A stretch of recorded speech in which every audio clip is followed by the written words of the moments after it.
Hello students, my name is Ankur Agarwal. I've done MTech from MNIT Jaipur in 2017. My teaching experience is just after doing MTech till now.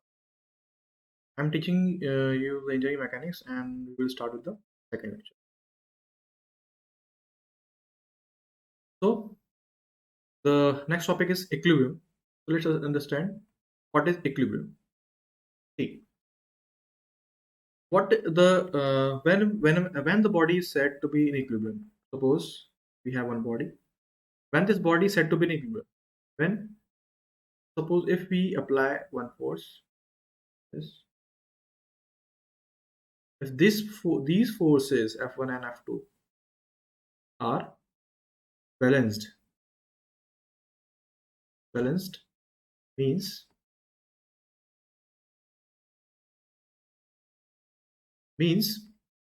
F1 equals to F2 but direction is opposite, right? In other sense, F1 vector sorry, F1 vector equals to negative of F2 vector, right? Direction opposite है but आपका जो magnitude है वो same है, right? Then this body can said to be in equilibrium. Okay, so that means the net force on the body is 0, right? That means the net force on the body is 0.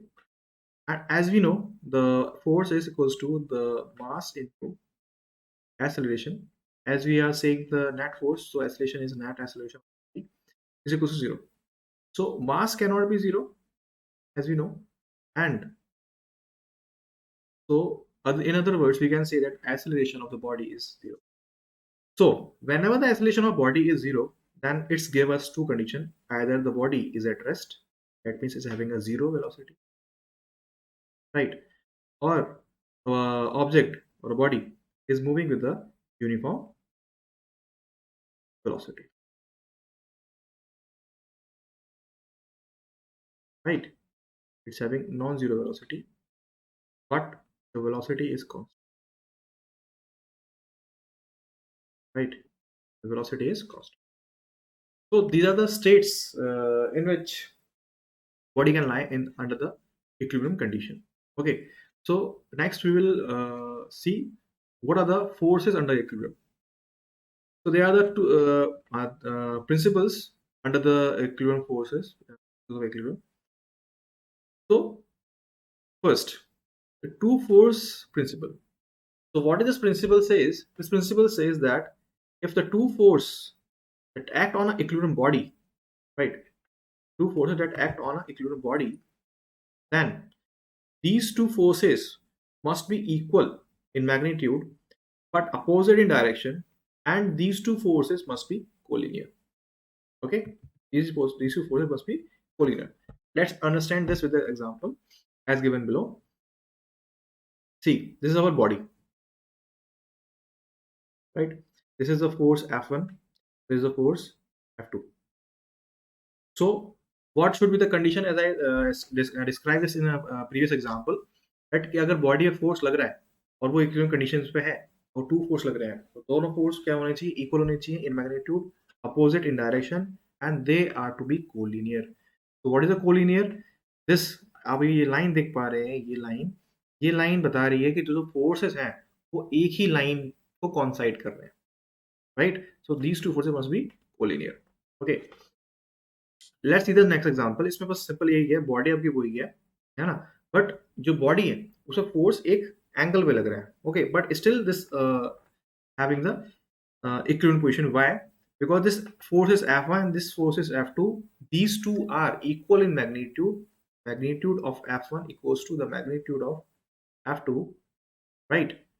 And the direction are opposite and they are collinear.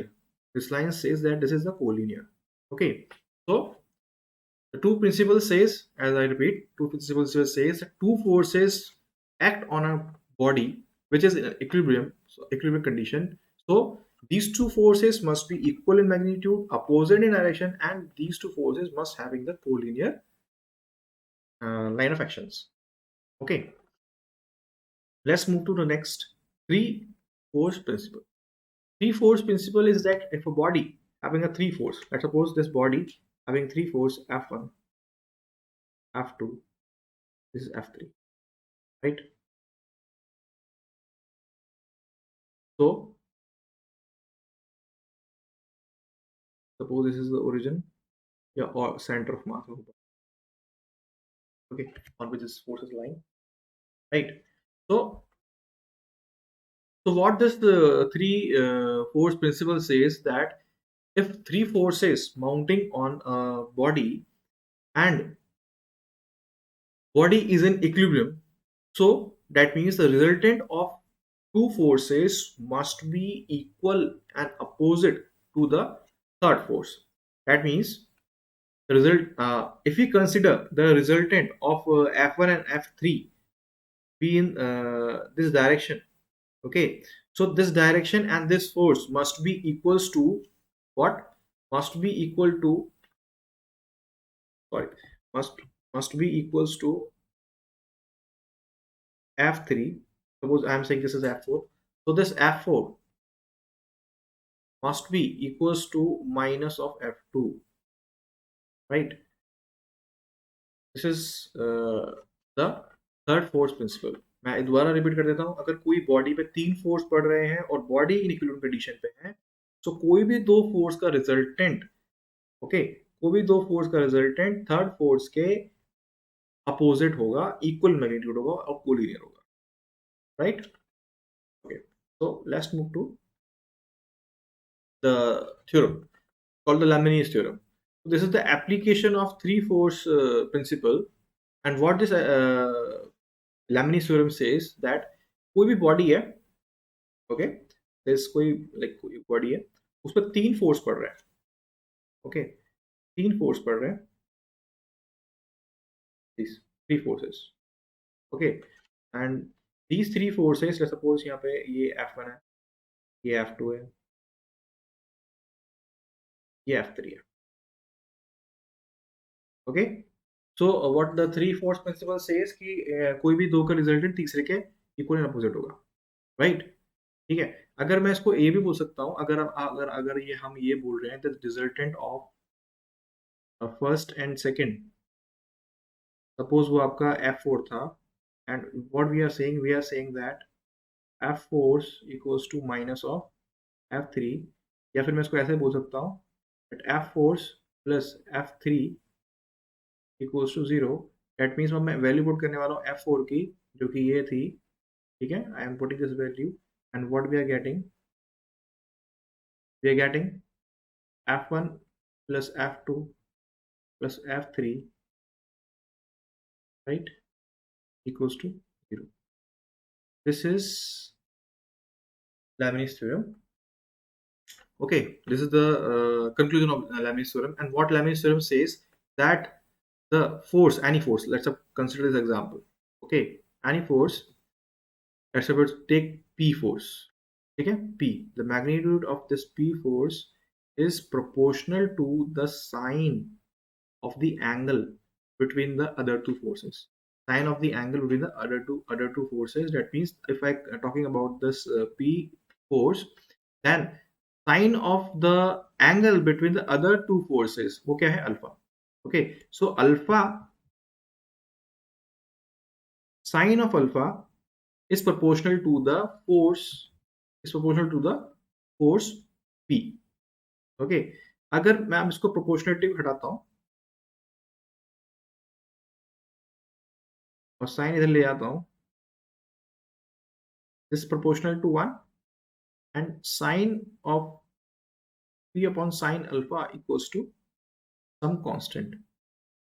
Okay, that means अभी तो बात करी थी मैंने P force की, same जो conclusion निकल के आएगा वो किसके लिए निकल के आएगा? सेम आपका आर अपॉन जो उसके दो अपोजिट साइड वेक्टर है इनका angle, that means sine of gamma equals to same Q upon sine of beta, right? So this is the conclusion. This is the Lamini's theorem. Okay, let's read the statement. So it states that three collinear forces acting at a point which is in equilibrium, each force is proportional to the sine of the angle between the other two. ठीक है, just like हमने हमें P force लिया था, तो P force should be proportional to the sine of the angle between the other two. इन दोनों के बीच में जो एंगल है अल्फा, उसके साइन के प्रोपोर्शनल होगा, as what we have proved, right. तो यहाँ पे let's see the two things. First is these force must be collinear. These force must be collinear. ठीक है, जो भी आपके फोर्स लग रहे हैं, three force, they are to be in one plane. And one more thing जो भी यहाँ पे है नहीं, these three forces, either they should be diverging like this, or they should be converging to a point, right? Then we can apply the Leibniz. और अगर ऐसा case नहीं मिलेगा हमको, तो हम क्या करेंगे, इसको just we make this case, हमने इसको नीचे शिफ्ट कर दिया, तो we have made this case. ठीक है, सो इस तरह से हम Leibniz का करेंगे. Okay, we just do like this, converge उसको कर लेंगे, फोर्सेस सेट को कन्वर्ज कर लेंगे, डाइवर्ज कर लेंगे, जो कंडीशन है बोलेगी. Okay, so let's move to next. Okay, this is the parallelogram law of vector addition. Let's have the brief here because we are dealing with the forces and we'll have to add, like in this previous I have made this. So let's understand what is the parallelogram law of vector addition. So this is very general thing. I think you all must aware of it, but still for the completion of course, I am taking this here. So if I want to add the forces, like this two forces A and B, okay, so I consider the resultant of these two forces are R. Okay, I have represented that in this way. Okay, अब मैं इसको क्या करूंगा, मैं इसको एक अलग तरीके से लेना चाह रहा हूँ. मैं ये तो आपका पैराग्राम लॉ हो गया. ओके, अगर मैं इसको यहाँ पर ये लाइक ऐसे एक्सटेंड कर देता हूँ. ओके, एक सेकंड, तो ये आपका paragraph law of vector addition हो गया. And this is the triangular law of vector addition. This is triangular law of vector addition. इसमें क्या बोलते हैं, इसमें ये है कि अगर आप कोई भी दो फोर्सेस हैं A और B, ठीक है, तो एक ही टेल, सॉरी, एक ही हेड पे दूसरे की टेल रखेंगे, so the what will be your resultant, resultant will be the tail से आप टेल मिलाएंगे रिजल्टेंट की, और हेड से आप हेड मिलाएंगे, so in that direction resultant will B R. Okay, और जो पैलोग्राम में ये था कि अगर आप टेल से, वेक्टर की टेल से टेल को मीट कराएंगे, so from the tail the resultant will be act as a diagonal of parallelogram, and these two sides A and B are the sides of parallelogram. Okay, so and what are the value of this R? Resultant R is A square plus B square, sorry, B square plus 2AB cos of the angle between the vectors. अच्छा, but यहाँ पर एक चीज बहुत जरूरी है, क्योंकि देखो एंगल वेक्टर का ये भी हो सकता है जो आपने यहाँ पे दिखा रखा है, और कोई कहीं जगह जैसे मान लो एक वेक्टर इस साइड से ऐसे है और एक वेक्टर ये दे रखा है. सपोज ये आपका P वेक्टर है, ओके, और ये आपका Q वेक्टर है, राइट, और यहाँ पर ये एंगल दे रखा है थीटा. तो क्या ये एंगल इन दोनों के बीच में होगा? नहीं, ये एंगल इन दोनों के बीच में नहीं होगा. हम क्या करेंगे, हम इस वेक्टर को एक्सटेंड करेंगे, टेल से जब टेल मिलेगी, राइट, टेल से जब टेल मिलेगी, तब यहां पर जो एंगल बनेगा, okay, this angle I will take as theta. ये एंगल थीटा होगा, और ये एंगल ही कहाँ काम आएगा, यहां काम आएगा, राइट. तो this angle between the vector angle between these vectors when a vector and b vector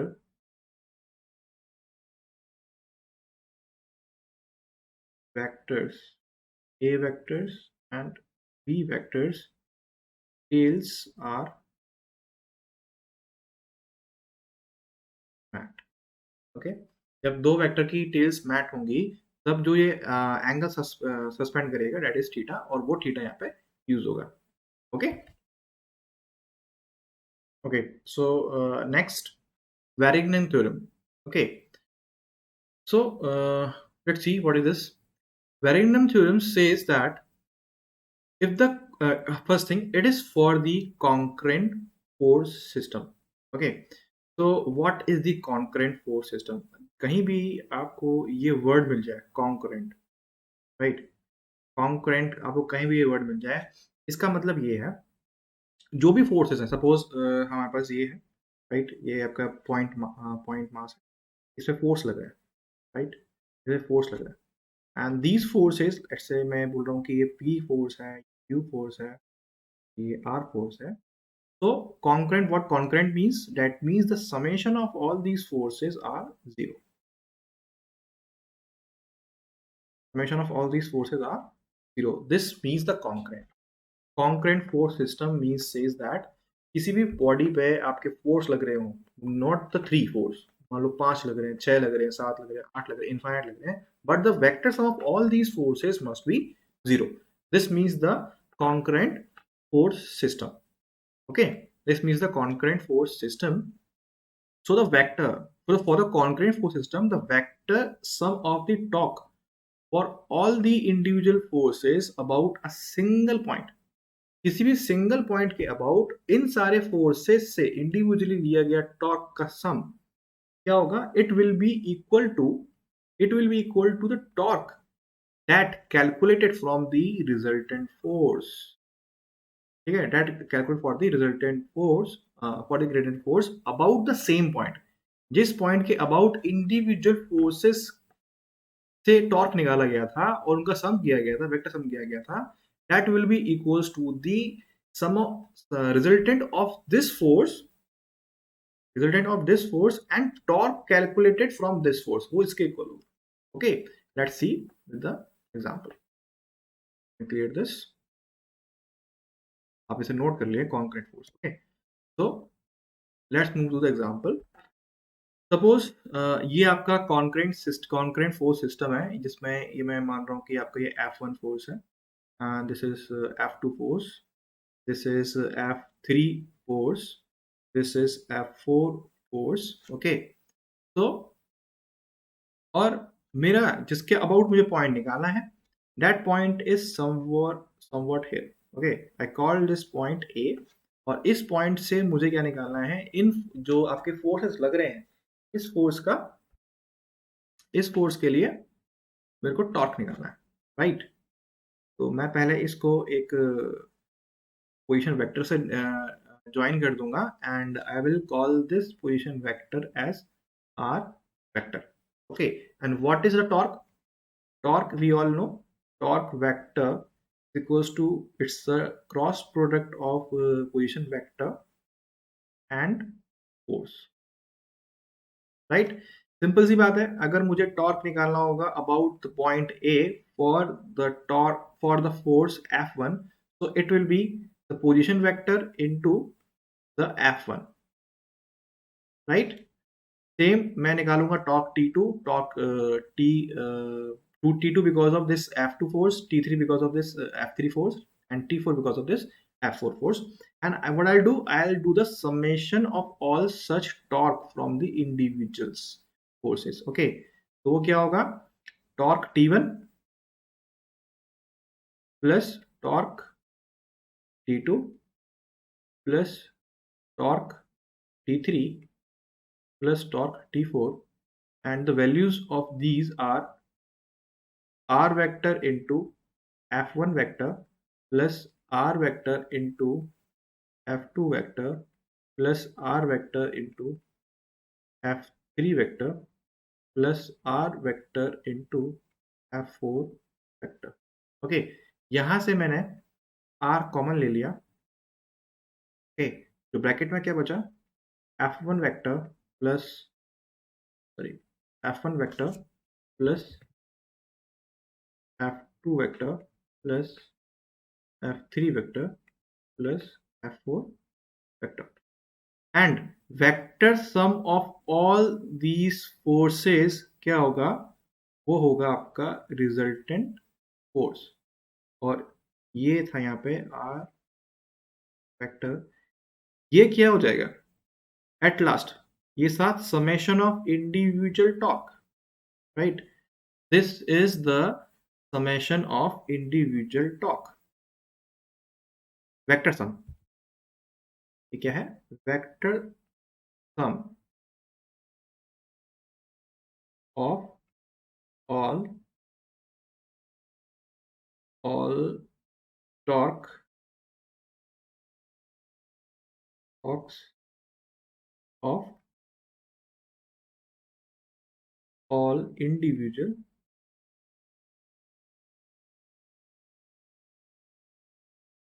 individual forces। और जो रिजल्टेंट निकल के आया, ये निकल के आया, ये क्या क्या निकल के आया, ये है आपका torque from resultant force,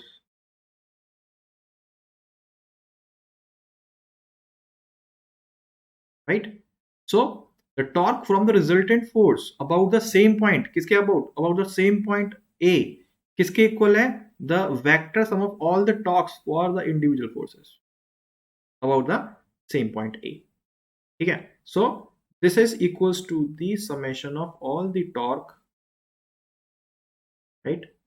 So this is the Varignan theorem as we have derived this theorem. Okay, okay. So let's move to the next part.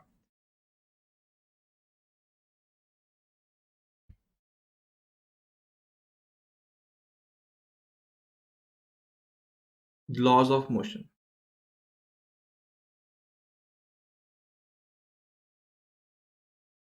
We will cover this part in dynamics as well. But अभी थोड़ा सा देख लेते हैं, why, because we have to do some question in equilibrium and we have to see the force, we have to see the laws of motion which applies in equilibrium. Okay, as we have heard, as we I told you that what is equilibrium. Equilibrium is a body which is either in a condition of rest or is moving with the constant velocity. Okay, so which what are the laws of motion which support the this equilibrium? Okay, so the first law of motion, or we can say first laws of motion or Newton's first law.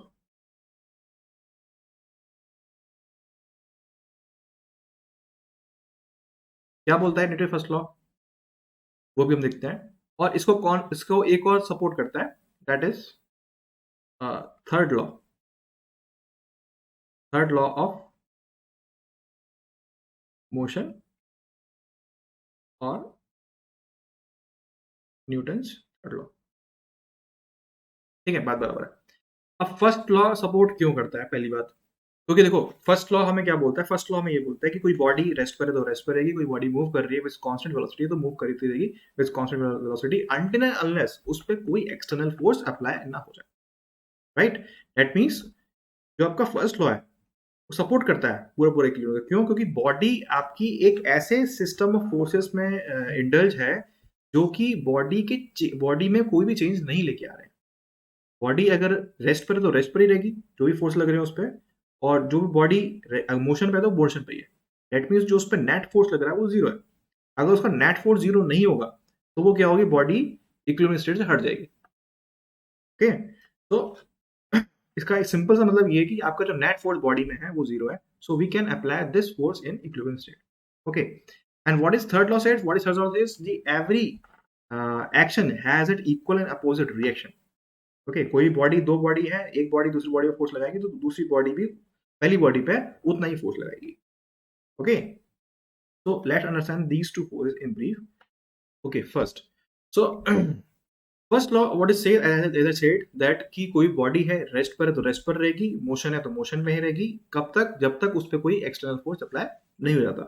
Okay, so if the body is in the state of rest or in the state of motion, then it will remain in its state until and unless external force applied on the body, right?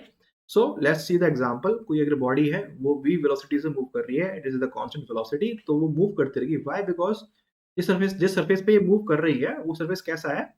That surface is frictionless. वहां कोई friction नहीं है. That means वहां पर कोई external force यहाँ पे अब रोल प्ले नहीं करने वाला, तो वो बॉडी मूव करती रहेगी विद कांस्टेंट वेलोसिटी v. ठीक है, सेम चीज है. अब यहाँ पर कोई ऑब्जेक्ट है, ये भाई रुका हुआ है v वेलोसिटी से, मतलब सॉरी रुका हुआ है जिसकी वेलोसिटी 0 है. अब यहाँ इसे हिलाने वाला कौन है? कोई भी हिलाने वाला नहीं है. जब तक इस पे कोई फोर्स नहीं पड़ जाए, जब तक इस पे कोई फोर्स अप्लाई नहीं हो जाए, राइट, तो इस पे इसे हिलाने वाला कोई नहीं है. तो वो फोर्स क्या होगा? एक्सटर्नल फोर्स होगा. और जैसे ही पिक्चर में आएगा इक्विलिब्रियम स्टेट हट जाएगी. ठीक है, बट इक्विलिब्रियम स्टेट में तो कोई फोर्स नहीं है. दैट मींस जितने ही फोर्स लग रहे होंगे वो सारे कैसे हैं? इक्वल एंड अपोजिट्स हैं. मतलब उनका जो अगर समेशन निकालेंगे तो सब इक्वल एंड अपोजिट्स हैं, राइट? यार, so what is the mathematical interpretation of this second law? Second law का मैथमेटिकल इंटरप्रिटेशन सिर्फ इतना है दैट द आपका एक्सटर्नल फोर्स बॉडी पे क्या है? 0 है. एक्सटर्नल फोर्स बॉडी पे 0, दैट मींस आपका एक्सेलरेशन बॉडी पे, सॉरी, एक्सेलरेशन बॉडी का क्या है? 0 है, राइट? एक्सेलरेशन बॉडी का 0. ओके, सो वैसे एक्सेलरेशन की जो बात है वो हम बात करते हैं मैकेनिक्स में, डायनामिक्स में, जब हम बॉडी के मोशंस पे ज़्यादा फोकस करते हैं, not on the force. Okay, तो we will focus acceleration here, but हमारा जो अभी जो कुछ क्वेश्चंस के लिए पॉइंट रहेगा वो हमारा इस पे रहेगा कि आपका एक्सटर्नल फोर्स आपका बॉडी का 0 है. Net force external means, that means net force on the body is 0. Net force body का नेट फोर्स है वो 0, that means external force 0. Okay, so let's see this with some example. Okay, the first case. तो first case simple है. आपका एक ceiling है, ceiling से आपकी एक स्ट्रिंग अटैच है, दिस इज स्ट्रिंग, और यहाँ पे कोई बॉडी है, उसका मास है. ओके, तो लेट्स अंडरस्टैंड कि यहाँ पर चीजें किस तरह से अप्लाई होंगी अकॉर्डिंग टू फर्स्ट लॉ. हमें ये पता है कि भाई इस बॉडी पर इसके वेट की वजह से यहाँ पर एक फोर्स होगा, दैट इज mg, राइट? और जैसे ही इस पे एक फोर्स होगा mg, क्योंकि दिस बॉडी, अभी मैं बात कर रहा हूँ सिंगल बॉडी की. ओके, ये बॉडी का जो आप देखोगे ये बॉडी रेस्ट पर है. अब इस बॉडी को, ये बॉडी रेस्ट पर क्यों है? व्हाई? बिकॉज इस पे एक फोर्स और पड़ रहा है टू अपवर्ड, और वो फोर्स दे कौन रहा है? That force is given by the tension which is in the string. Tension which is in the string. That means अब मैं लिखूंगा, that means the net force of this body is 0 according to which T minus mg equals to 0. अब ये बोलो कि sir आपने T minus mg क्यों किया है, आपने mg माइनस T क्यों नहीं किया है? वाई? मैं ऐसे सिंपल, मैं क्या फॉलो कर रहा हूँ? I am following this coordinates. ये आपका x है, ये आपका नेगेटिव x है, ये आपका y है, ये आपका नेगेटिव y है. ओके, अगर मेरा फोर्स पॉजिटिव y में होगा उसको पॉजिटिव लूंगा, जो नेगेटिव y में नेगेटिव लूंगा. तो टेंशन आपका पॉजिटिव y में है तो मैंने पॉजिटिव लिया, नेगेटिव y में आपका वो है फोर्स लग रहा है तो मैं नेगेटिव लूंगा. मैं इसी ही चीज को फॉलो करता रहूंगा हर जगह. ओके, तो बार बार आप इसमें स्ट्रेस मत दीजिएगा सर आपने इसको नेगेटिव क्यों कर लिया, इसको पॉजिटिव कर लिया. मैं सिर्फ ये कोऑर्डिनेट सिस्टम फॉलो कर रहा हूँ. Okay, it will be very easy अगर आप इसको आप फॉलो करो. Okay, so that means the tension which is equals to mg. यहाँ से ये रिजल्ट निकल के आया कि tension equals to, right, when the body is in equilibrium. Okay, according to second first law. Okay, next move to next case. So in this case, simple body is lying on some horizontal surface, जिसका body का मास I consider कि body का मास m है. Okay, so now see कि यहाँ पे किस तरह से हम लॉ अप्लाई करते हैं. Okay, इस बॉडी का मास है, इस बॉडी का मास है तो वो अप्लाई होगा downward. Let's say this is mg.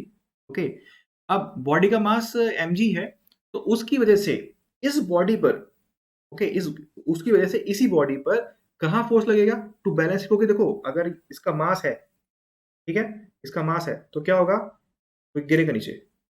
But ये बॉडी कहाँ पर टिकी हुई है, इस सरफेस पे टिकी हुई है। ओके, अगर ये बॉडी इस सरफेस पे टिकी हुई है, दैट मीन्स ये बॉडी सरफेस टिकी हुई है, दैट मीन्स ये जो फोर्स है, ओके, जो उस पर फोर्स है उस सरफेस भी लगा रहा है। ठीक है, अगर ये गिरा, क्यों, बिकॉज एम जी गिरा, बट इसको गिरने से रोक रहा है कौन, ये सरफेस रोक रही है। दैट मीन्स ये सरफेस उतना ही फोर्स लगा रही होगी इस पे अपवर्ड की तरफ जितना कि ये एम जी है। ओके, तो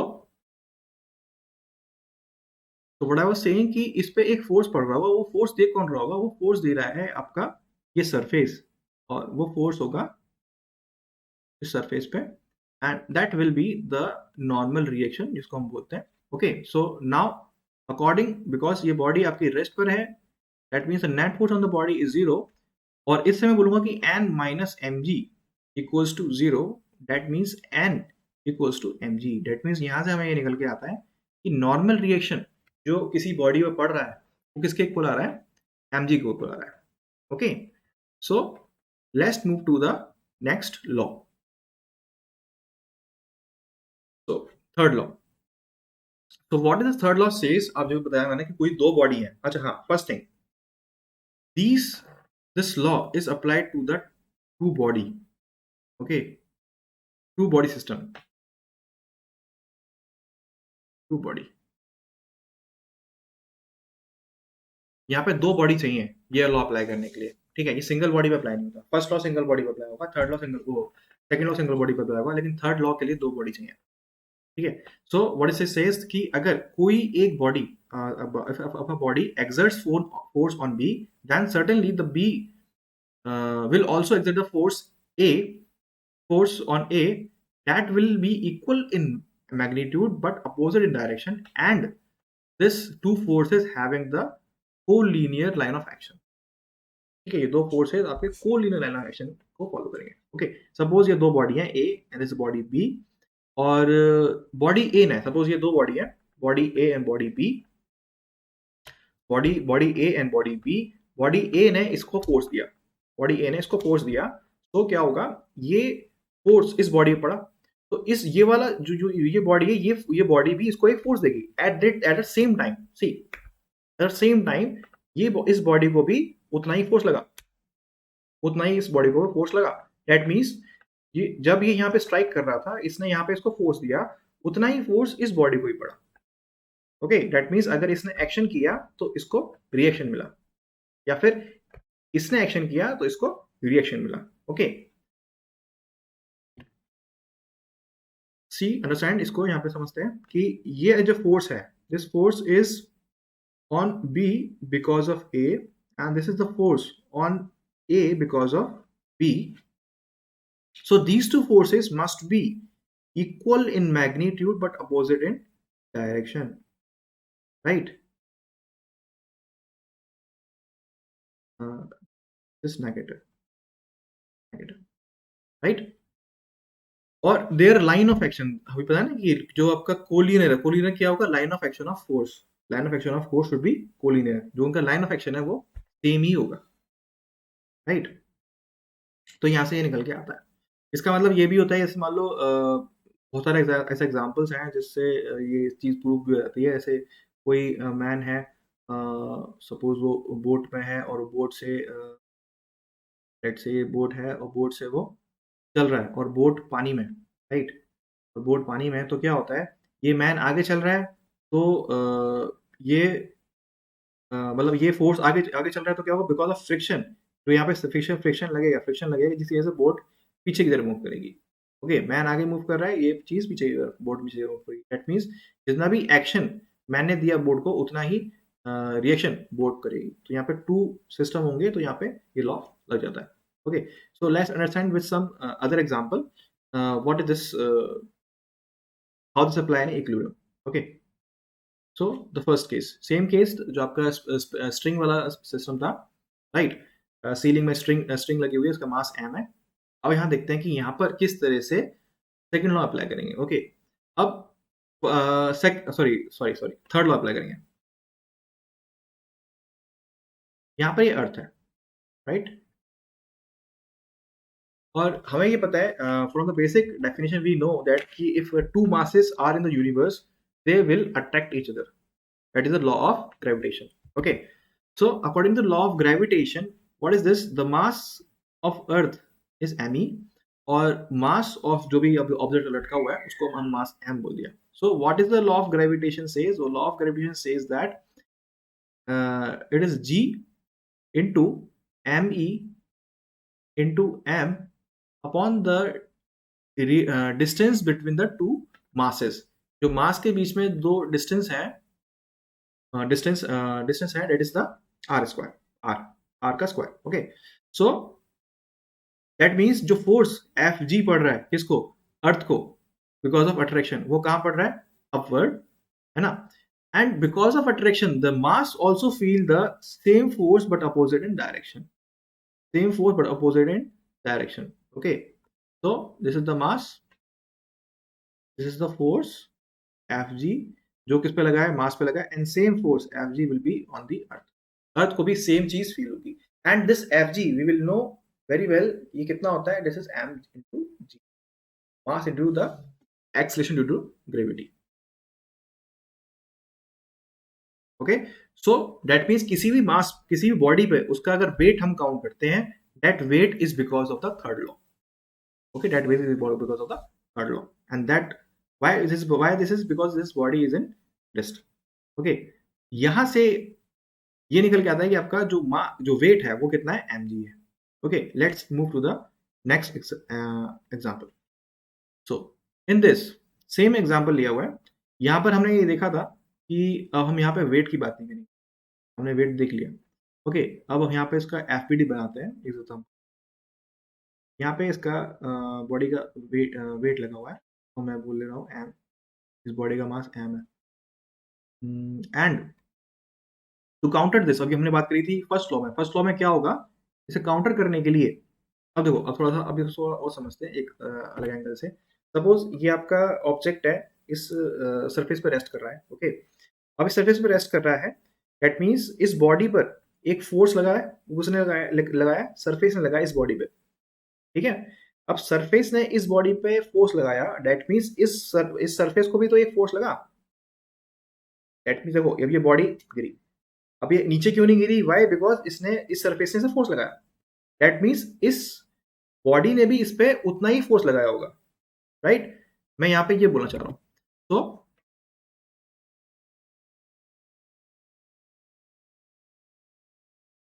बॉडी पर फोर्स लगा नॉर्मल रिएक्शन का जो सरफेस ने लगाया, let's say this is the N1.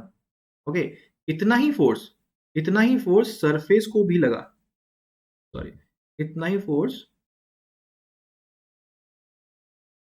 Surface को भी लगा. Okay, and that is, I'll say N2. Okay, so this N1 equals to minus of N2, and their magnitude will be same. Their magnitude will be same.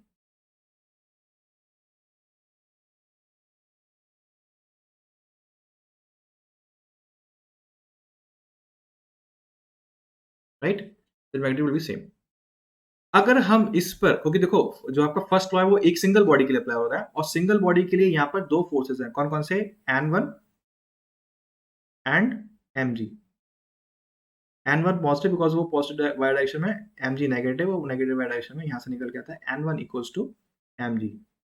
N1 equals to mg, and from this what we can say, that means N2 is also equals to m. यानी जितना उसका wait था उतना ही body पे normal reaction पड़ेगा, और उतना ही normal reaction surface पे पड़ेगा जो कि ऑब्जेक्ट ने दिया है. Okay, okay guys, we will stop here and we will meet our in third lecture, in which we will see some numericals. Okay, thank you.